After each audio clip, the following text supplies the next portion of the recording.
Greetings. This is the one you've known as Jesus the Christ.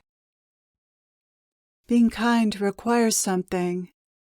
It doesn't come automatically because being kind isn't natural to your default network, the egoic conditioning. The ego has a fight or flight mentality, fear or attack, and kindness is no such strategy for survival. And yet kindness is the best strategy because it makes for cooperation between people. Without cooperation, human beings would not and could not survive. You wouldn't be able to operate as a society. This is one reason the Golden Rule is so important and so respected. Do unto others as you would have them do unto you. Without this level of morality, people cannot join together or stay together.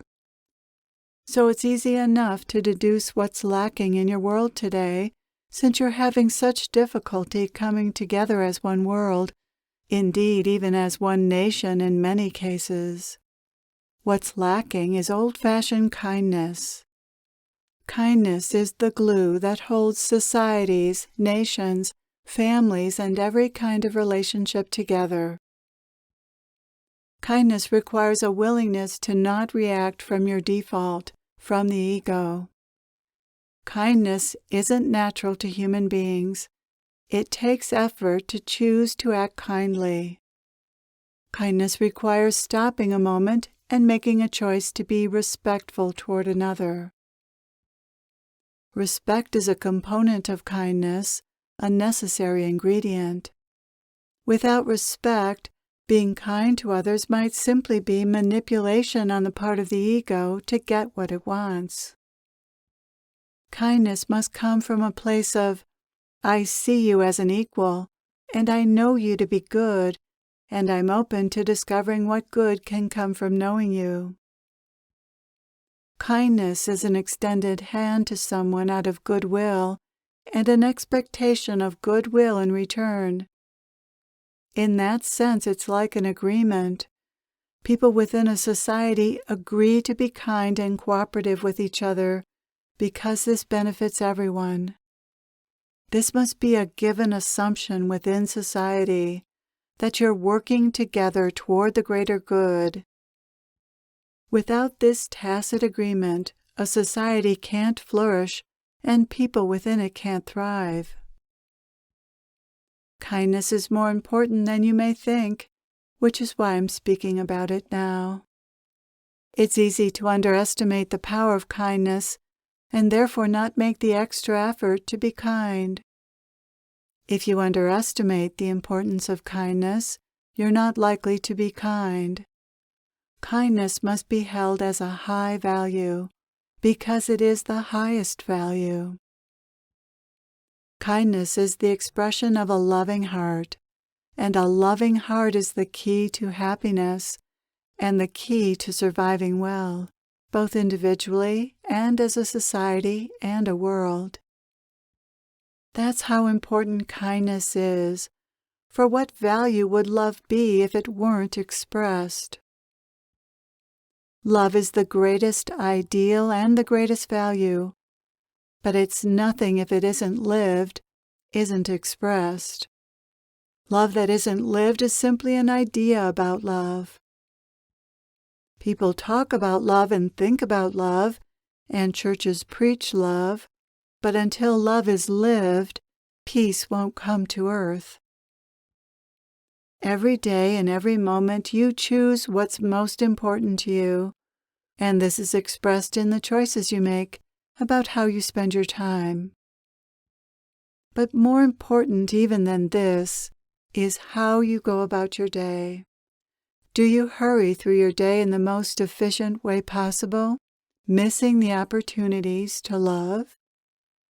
Or are you mindful about how you do the things you do? Do you do them with love, and do you treat people with love? What does it mean to do what you do with love? This means giving your full attention to what you're doing, as if what you're doing is precious or sacred, and doing what you do in a spirit of gratitude and joy.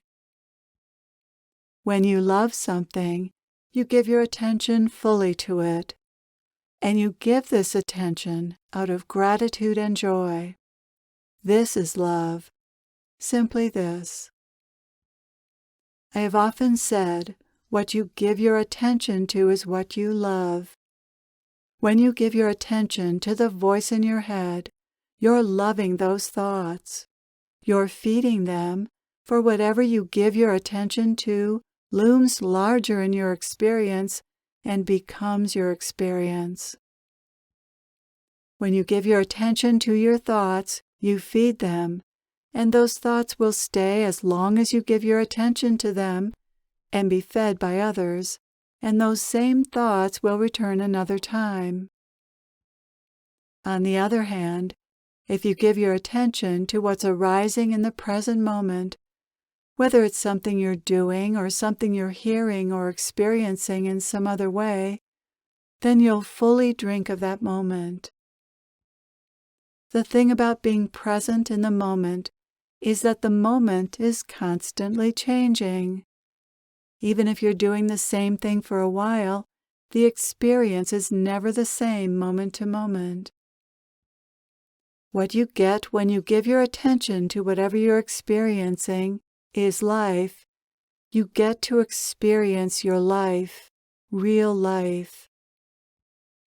However, the mind isn't interested in real life, so it naturally tries to draw you out of it and into its virtual reality. But life needs your attention. And when you give life your attention, you're rewarded with a richness, contentment, and joy that isn't possible in the egoic state of consciousness. Of course, you won't know the joy and contentment of the present moment if you don't spend enough time in real life, which is the case for most people. They don't realize or appreciate the subtle joy and contentment that comes from giving their attention fully to the moment. This is why meditation is so important. Without a practice of meditation, you barely touch into real life. You barely taste it. Before you'll want to stay in the present moment, you have to have a bigger taste of real life. Meditation gives you that taste, but more importantly, meditation makes it possible for you to be present in a way that isn't possible if you don't meditate. Some people think, I'll just be present. I don't need to meditate. But that's not how it works. Unless you meditate regularly, you won't be able to be present for long while you're going about your day, because movement activates the mind. You also won't be motivated to be present. With a practice of meditation, being present throughout your day is much easier because meditation trains your brain to be in that state of consciousness. So you practice being present in meditation to fortify that brain state so that when you're moving, when it's more difficult to be present, you'll still be able to be present. This goes for practicing kindness as well. Kindness is a byproduct of being present. If you don't meditate, it will be more difficult to practice kindness in your life because the ego will still have a hold on you, and the ego isn't focused on kindness, but on getting things done. The ego will push you through your day, and that isn't a state of presence, and consequently not conducive to kindness. Spiritual teachings point you to spiritual practices such as meditation, because spiritual practices and meditation are necessary to be able to put spiritual teachings into practice. As I said, you can believe that love is important, and you can read about it and talk about it, but that will only go so far in making you more loving. Something else is required, something beyond even wanting to be more loving.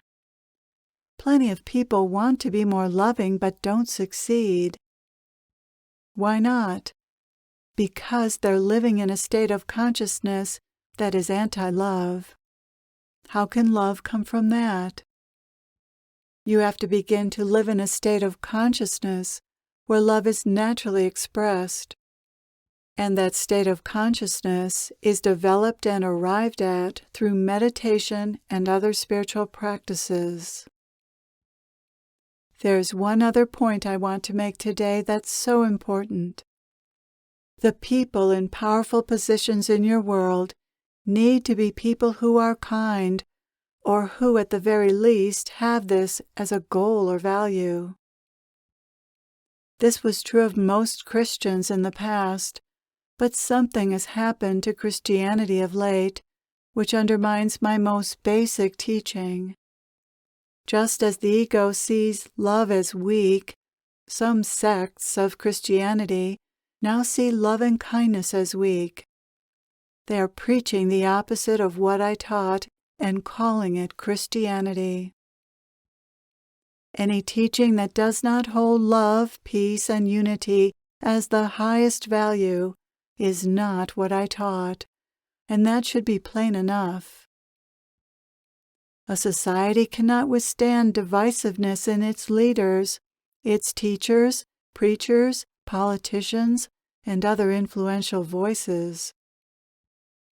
You must elect and follow only those who are kind and who lead with kindness, and evict those who are separative, hateful, unkind, power-hungry, and see themselves as superior to others.